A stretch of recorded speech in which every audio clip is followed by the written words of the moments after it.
दोस्तों, महाशिवरात्रि जिसे भारत नहीं बल्कि पूरे विश्व का काफ़ी प्रसिद्ध त्योहारों में से एक माना जाता है। वास्तव में तो यह शिवरात्रि 3 देशों में मनाया जाता है, भारत, नेपाल और बांग्लादेश, लेकिन इसे विश्व के अनेक जगहों से लोग आते हैं। तो आइए जानते हैं कि ये महाशिवरात्रि क्यों मनाया जाता है, इसके पीछे कौन कौन सी धारणाएं हैं। तो महाशिवरात्रि भारतीयों का एक प्रमुख त्यौहार है।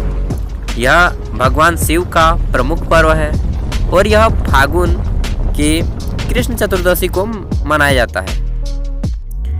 माना जाता है कि सृष्टि का प्रारंभ इसी दिन से हुआ था। जो दुनिया का प्रारंभ हुआ था ना, वह इसी दिन से हुआ था, ऐसा माना जाता है। पौराणिक कथाओं के अनुसार जो है इस दिन की सृष्टि का आरंभ माना जाता है, जो महादेव का शिवालय स्वरूप है के उदय से हुआ था। इसी दिन भगवान शिव का विवाह देवी पार्वती के साथ हुआ था, यह भी माना जाता है। साल में होने वाली 12 शिवरात्रियों में से यह सबसे महत्वपूर्ण मानी जाती है। भारत सहित पूरी दुनिया में शिवरात्रि में उत्साह मनाया जाता है। अब आइए जानते हैं कि शिवरात्रि क्यों मनाया जाता है। इसके पीछे जो प्रमुख धारणा है वह है समुद्र मंथन वाली धारणा। तो समुद्र मंथन वाली धारणा क्या है, आइए सुनाते हैं एक स्टोरी के रूप में आपको। तो समुद्र मंथन वाली धारणा यह है कि समुद्र मंथन जब हो रहा था अमर अमृत का उत्पादन करने के लिए, तो यह तो निश्चित था, लेकिन इसके साथ ही हलाहल नामक एक विष पैदा हुआ था। ठीक, एक तरफ अमृत और एक तरफ विष। उस विष का नाम था हलाहल। ठीक ना, हलाहल विष में ब्रह्मांड को नष्ट करने की क्षमता थी, इतनी शक्ति थी उस विष में। इसलिए केवल भगवान शिव ही इसे नष्ट कर सकते थे और इस विष को पी सकते थे।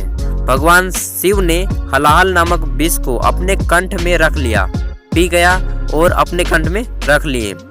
जहर इतना शक्तिशाली था कि भगवान शिव बहुत दर्द से पीड़ित हो उठे और उसे अपने गले में ही रोक लिए, कंठ में ही रोक लिए, और जिसके कारण उनका कंठ नीला पड़ गया। उसी दिन से भगवान शिव नीलकंठ के नाम से भी जाने जाने लगे और इसी नाम से प्रसिद्ध हुए। उपचार के लिए चिकित्सकों ने देवताओं को भगवान शिव को रात भर जागने की सलाह दी कि आप रात भर जागिए। इस प्रकार भगवान शिव ने जो है चिंतन एक सतर्कता रखी और शिव का आनंद लेने के लिए उनको जगाने के लिए देवताओं ने अलग अलग प्रकार के नृत्य किए और संगीत बजाए। देवगण जैसे ही सुबह हुई, उनकी भक्ति से प्रसन्न होकर भगवान शिव ने उन सभी को आशीर्वाद दिया।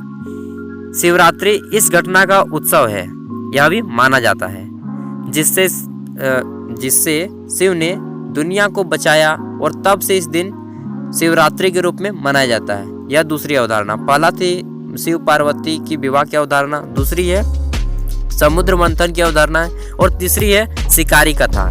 चाहे कथा जो भी हो, अभी शिवरात्रि पूरे धूमधाम से मनाया जा रहा है। अब बात करें उत्तर भारत की, चाहे दक्षिण भारत की, चाहे मध्य भारत की, सभी जगहों पे शिवरात्रि मनाई जाती है।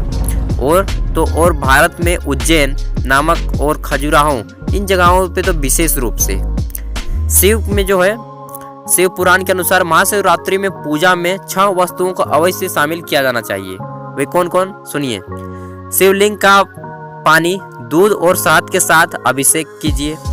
बेल पत्र, जिसे बेर पत्र भी बोलते हैं, पत्ते को आत्मा की शांति का प्रतिनिधित्व माना जाता है, इसलिए उसे भी अर्पण करना चाहिए। सिंदूर का पेस्ट स्नान के बाद शिव को लगा दिया जाना चाहिए, सिंदूर। चौथा है फल, जो दीर्घायु और इच्छाओं की संतुष्टि को दर्शाते हैं। जलती हुई धूप धन उपज को दर्शाती है। दीपक ज्ञान की प्राप्ति के लिए मानी जाती है, और पान के पत्ते जो सांसारिक सुखों के साथ संतोष का अंकन करते हैं। अभिषेक में इन वस्तुओं को अवश्य शामिल करना चाहिए। ठीक ना, तो यह थी भगवान शिव से जुड़ी, महाशिवरात्रि से जुड़ी एक छोटी सी आपके लिए वीडियो। तो आपको यह वीडियो कैसी लगी आप हमें कमेंट में जरूर बताइएगा, और हमारी ओर से आप सभी को महाशिवरात्रि की ढेर सारी शुभकामनाएं। ईश्वर अल्लाह आप सभी को खुश रखे और आप आगे बढ़ें और सब कोई स्वस्थ रहे। धन्यवाद। फिर मिलते हैं एक अगले वीडियो के साथ, तब तक के लिए बाय।